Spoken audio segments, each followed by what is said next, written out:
This is the spoiler review of Rogue One, Star Wars Story. So if you haven't seen it yet and don't want to know the juicy details, then don't watch this video. Go to the review of Rogue One or click on a different video. With all that said, let's talk about character development. Oh my god, half of these characters that I'm supposed to care about, I could care less about. Also, another thing that I felt slightly distracting, and it could just be me, if the Death Star destroys a planet, and I get it doing, oh, like one turbine kind of thing, you're still like destroying the fucking planet. It's like a nuke that went off that's destroying the atmosphere and destroying everything else. Granted, the planet's not a billion little pieces, but I was just kind of like, I see what they were doing with it, trying to show the power of the Death Star, but at the same time, it's like, you're not really showing the power, you're just fucking shit up just to fuck it up, and you could just blow up a moon. Like, that would have been cool. I'm gonna go into more detail about what I said in my non-spoiler review about the disconnect of these characters. So, you've got Jyn Erso, and everybody knows why she's there. Everybody knows her motivations. She's very fleshed out. Pretty obvious. You've got basic rebellion guy. Believe his name was Cassius or Cassian or something like that. He seemed like a very one-dimensional character to me. He has the moment in the movie where he says that he's been doing this since he was 6, and there's a moment in the movie where he said, the horrible things I've done, I try to escape or something like that, and I'm like, I didn't buy any of it. Nothing really worked for me. How surprised were you to see Peter Cushing, Carrie Fisher, kinda, right? All these digital recreations. I have to say, the other thing was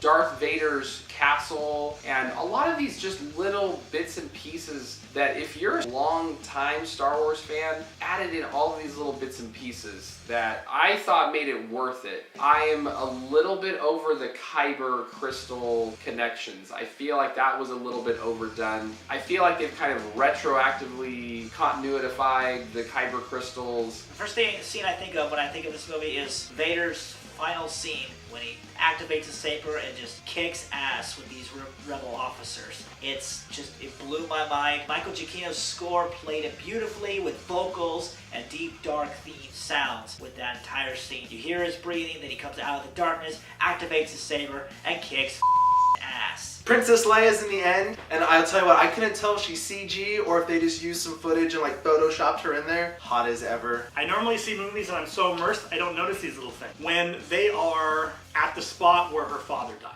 and they're on that platform, and the bad guy, Mr. White Robe, is taking off, and it blows Jyn off the edge, and she's holding onto the edge. There's all kinds of stuff, including bodies, all over that thing, and nothing moved for her. So there was enough force there to push her and propel her almost completely off the edge, but the father's body and all the other bodies just stood still. Kind of weird. Another point is at the end of the movie, Cassian, or whatever his name is, you'll have to forgive me on that, I'm horrible at names of this movie, but Cassian, you think he's dead, they do the little fake out thing, which was cool. Then he comes back and he saves her by shooting the guy. How did he get up there? Because it immediately shows you that he can't walk on his own, he's not strong enough. But somehow he climbed all the way up there through that little closing door thing?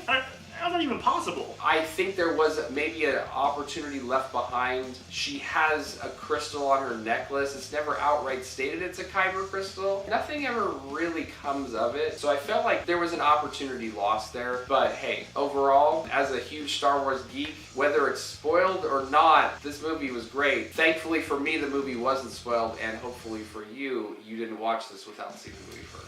But I love the nostalgia throughout the film. It's one of my favorite aspects is when they just take you back to episode 4, and the digital recreation of Grand Moff Tarkin, played by the late Peter Cushing, was the best recreation of a CGI human being I have ever seen since Tron Legacy. And I think this beats it. Although the very first scene with Grand Moff Tarkin did look a little fake to me at first, because I knew from the get-go that it was going to be a CGI. But after that, it looked seamless and it looked perfect. The voice sounded just like Peter Cushing. I don't know if they recreated it via computer or if they used another actor who sounded like him. I would love to find out about how they did that. The best spoiler ever is Darth Vader at the end. Oh my god, the coolest thing ever. And I understand they were limited with technology back in the day, so you couldn't do the stuff Vader's doing, but the ship goes black, it's dark, and the guys are like gun ready, and they know they're gonna die. They just know, and all of a sudden you hear the breathing, saber turns on, and he just starts shit up, dude. Force this, force that. Guys at the door, take the plans, take the plans.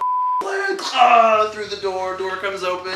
Dude, that alone is worth the ticket, but it's just, I shouldn't have to go through all this bullshit to get to it. All in all, there's really not a whole lot of spoilers, per se, for me, because you already know going into it, like, they're gonna die. Yeah, they all died. Yeah, they all died. Do you think if someone's gonna live or be the Knights of Ren. You're stupid. They're the spies. I got the plans, and then you're basically seeing how they got the plans to give it to Princess Leia, who put it in R2, who went down to Tatooine to find Obi-Wan Kenobi. It's a good movie. Go see it. I mean, it's worth it, but keep in mind there might be some shit that might just bother you, or just kind of be like that itch that you just can't quite scratch.